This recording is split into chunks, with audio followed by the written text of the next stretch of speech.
Le prix du marché, pourquoi que les maisons sont aussi chères, tu n'as même pas besoin d'aller trop loin. Là. Avant la COVID, quelqu'un qui voulait s'acheter une belle petite maison à 300 000 à Terrebonne, il y a des fortes chances qu'il l'aurait trouvée. OK? Mais dès que la COVID est arrivée, OK, les taux d'intérêt ont baissé parce que ça aussi, ça a un impact. Les gens ont comme développé cet aspect de dire, OK, je suis tannée d'être dans mon appartement, je suis coincée, télétravail, je veux m'acheter ma propre maison, je veux avoir de l'espace pour moi, plus d'espace pour moi.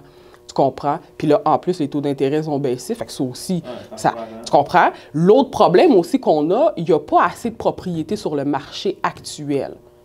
Ce qui fait que s'il y a une propriété qui s'affiche aujourd'hui, tu vas avoir une centaine de personnes qui vont se garrocher parce que c'est la seule sur la rue à vendre en ce moment.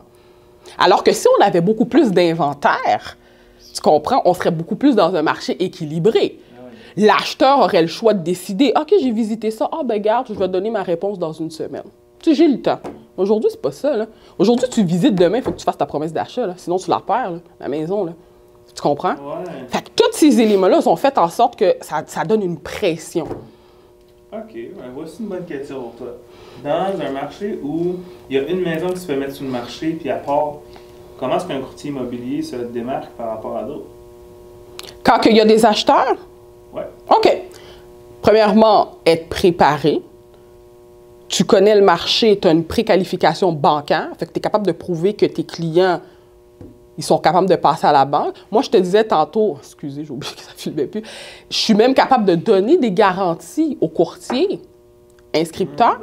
Je dis, écoute, la préqualification...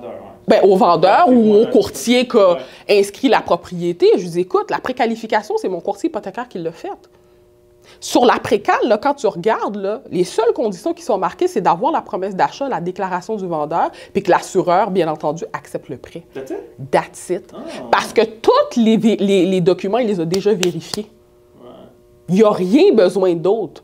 Si, parce que la préqualification bancaire, tu sais, quand mes clients envoient les documents, généralement, tout ce qui est relevé de paye, pas le relevé de paye, mais tu sais, les trois derniers, les conditions, c'est ça, généralement, tu sais, c'est 30 jours.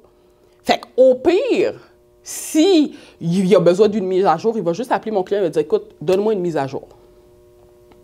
Ça veut dire tes 3 derniers comptes bancaires, tes relevés de tes comptes bancaires, une preuve d'emploi, une lettre qui atteste que tu travailles à temps plein, that's it. Tous les documents, il les a. Fait que c'est pour ça qu'il est capable de me garantir que le financement va rentrer. Puis moi, cette même garantie-là, ben, je suis capable de le donner au vendeur. De dire, écoute, si tu prends mon client, tu as le financement qui est garanti. L'inspection, elle va être quasiment garantie aussi, bien entendu, s'il n'y a pas des affaires graves, là, on s'entend.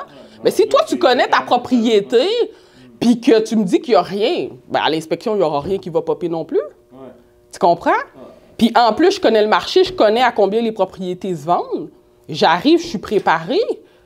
Bien là, je donne beaucoup plus de chance à mon acheteur d'avoir la maison qu'il veut, là, tu sais.